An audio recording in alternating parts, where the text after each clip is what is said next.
നമസ്കാരം, മലയാളി വാർത്തയിലേക്ക് സ്വാഗതം. രാജ്യത്തെ മറ്റേത് സംസ്ഥാനത്തെക്കാളും പ്രധാനമന്ത്രി നരേന്ദ്രമോദി കേരളത്തിന് പ്രാധാന്യം നൽകുന്നത് കേവലം തിരഞ്ഞെടുപ്പ് വിജയിക്കാൻ മാത്രമല്ല, BJP പ്രവർത്തകരെ CPM വേട്ടയാടുന്നത് അവസാനിപ്പിക്കുമെന്ന ഉറച്ച ലക്ഷ്യത്തോടെയാണ്. പാർട്ടി ഗ്രാമങ്ങളിലടക്കം BJP RSS പ്രവർത്തകർക്ക് സ്വതന്ത്രമായി പ്രവർത്തിക്കാനും ഭയമില്ലാതെ ജീവിക്കാനും കഴിയണം. പിണറായിയും മകളും അടക്കം നേരിടുന്ന കേസുകളോട് സന്ധി ചെയ്യാതെ മുന്നോട്ട് പോകുന്നത് അതുകൊണ്ടാണ്. കേന്ദ്രത്തിൽ കോൺഗ്രസ് ആണ് അധികാരത്തിലെങ്കിൽ പിണറായിയുടെ മകൾക്കെതിരെ കേസെടുക്കാൻ തയ്യാറാകുമായിരുന്നോ എന്നാണ് പലരും ചോദിക്കുന്നത്. സതീശനും സുധാകരനും അടക്കം മുട്ടിടിച്ചേനെ.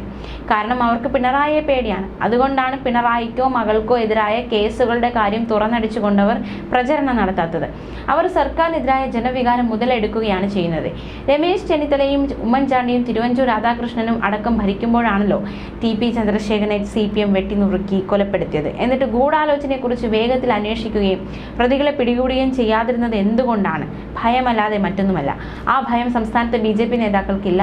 കെ സുരേന്ദ്രനെതിരെ കൊടകര കേസും തെരഞ്ഞെടുപ്പ് കേസും രജിസ്റ്റർ ചെയ്തതല്ലാതെ ഊർജിതമായ അന്വേഷണമോ മറ്റ് നടപടികളോ എടുക്കാൻ പിണറായിയുടെ മുട്ടിടിക്കുന്നു. BJP നേതാക്കളെ കേസിൽ കുടുക്കി ജയിലിലിട്ടാൽ പണി പാഴ്സലായി കിട്ടുമെന്ന് പിണറായി വിജയൻ അറിയാം. അതുകൊണ്ട് പിണറായിയുടെ പിപ്പിടി നേതാക്കളോട് കാണിക്കില്ല.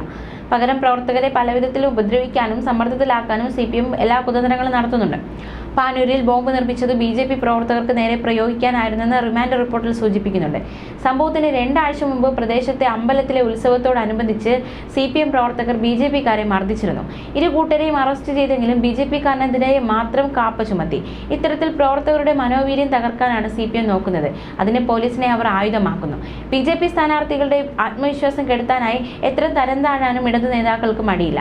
മനുഷ്യത്വവും സൗഹൃദവും എല്ലാം കാറ്റിൽ പറത്തിയാണ് ഇവരുടെ വൃത്തികെട്ട പ്രചരണം. സുരേഷ് ഗോപി അനുജനെ പോലെ സ്നേഹിക്കുകയും കരുതുകയും ചെയ്യുന്ന വ്യക്തിയാണ് KB ഗണേഷ് കുമാർ. സുരേഷ് ഗോപിയുടെ സൂപ്പർ ഹിറ്റായ പല സിനിമകളിലും ഗണേഷ് കുമാർ ഉണ്ട്. വർഷങ്ങളോളമായി അടുത്തറിയാവുന്നവർ.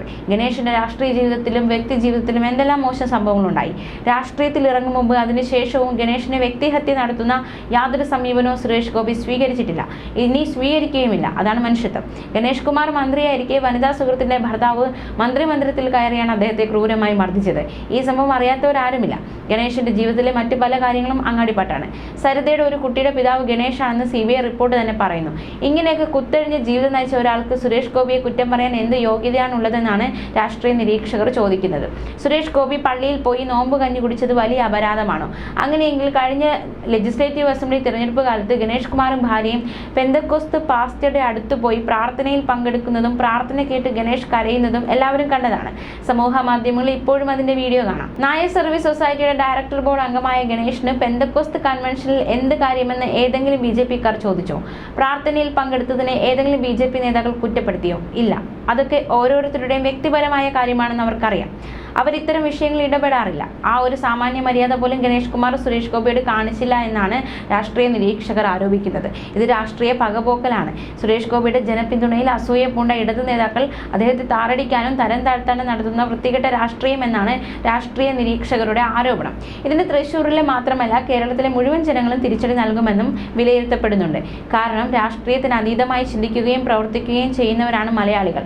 അതുകൊണ്ടാണല്ലോ O രാജഗോപാൽ നേമത്ത് വിജയിച്ചത്. സുരേഷ് ഗോപി O രാജഗോപാലിനെ പോലെ കേന്ദ്രമന്ത്രിയായാൽ തൃശ്ശൂരിൽ മാത്രമല്ല കേരളത്തിൽ ആകെ കേന്ദ്ര പദ്ധതികൾ കൊണ്ടുവരുമെന്നുറപ്പാണ്. അത് ഇടതു നേതാക്കളെ പ്രത്യേകിച്ച് CPM-നെ വല്ലാതെ ഭ്രാന്ത് പിടിപ്പിക്കുന്നുണ്ട്. അതിന് കുട പിടിക്കുന്നവരാണ് ഗണേഷും മുകേഷും അടക്കമുള്ളവർ. സുരേഷ് ഗോപിയുടെ രാഷ്ട്രീയമായ എതിർപ്പുകളാകാം, അത് സ്വാഭാവികമാണ്. എന്നാൽ വ്യക്തിഹത്യ ചെയ്യാനുള്ള പരിപാടി അവസാനിപ്പിക്കുന്നതാണ് ഇവർക്കെല്ലാം അനുയോജ്യം. ഇല്ലെങ്കിൽ നരേന്ദ്രമോദിയുടെ പ്രഹരം ഇവരെല്ലാം നേരിടേണ്ടി വരുമെന്നാണ് രാഷ്ട്രീയ നിരീക്ഷകർ പറയുന്നത്. ഇടതു നേതാക്കളിൽ പലരും ചെയ്തു കൂട്ടിയ കൊള്ളയും അഴിമതിയും ഇനിയും പുറത്തു കൊണ്ടുവരുമെന്നാണ് മോദി വ്യക്തമാക്കിയിട്ടുള്ളത്. 3-ാം ഊഴം അതിനു കൂടിയുള്ളതായിരിക്കും. ന്യൂസ് ഡെസ്ക് മലയാളി വാർത്ത.